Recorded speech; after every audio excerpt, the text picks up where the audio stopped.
He first gained national attention in 2016 with his memoir, Hillbilly Elegy, about his difficult upbringing in a poor community ravaged by drugs, home to the so-called forgotten men and women who former President Trump promises to represent. Fox 5's Russ Spencer joins us live in studio with more on Vance's night at the Republican National Convention, Russ. Christine and Tom, JD Vance has changed his political tune dramatically in the last 8 years, from a harsh critic of the former president to his chosen running mate and a loyal proponent of the MAGA agenda.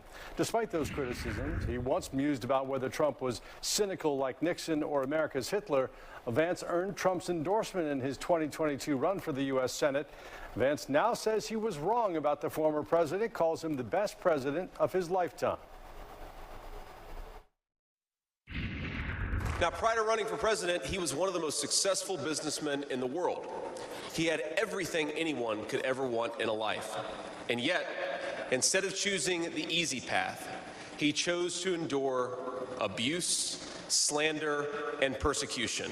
And he did it because he loves this country. Mr. Trump chose Vance to help him win votes in blue-collar areas of Pennsylvania, Michigan, and Wisconsin, and to carry the mantle of Trumpism into the future. I think our disagreements actually make us stronger.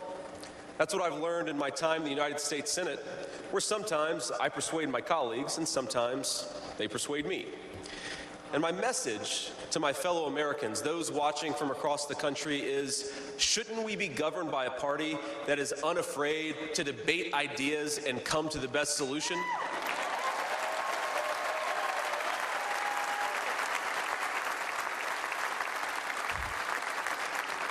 That's the Republican Party of the next 4 years, united in our love for this country and committed to free speech and the open exchange of ideas. You know, speaking of disagreements, like President Trump, Vance is skeptical of U.S. support for Ukraine, saying the U.S. can't afford to pay to protect Ukraine, Israel, and Taiwan at the same time.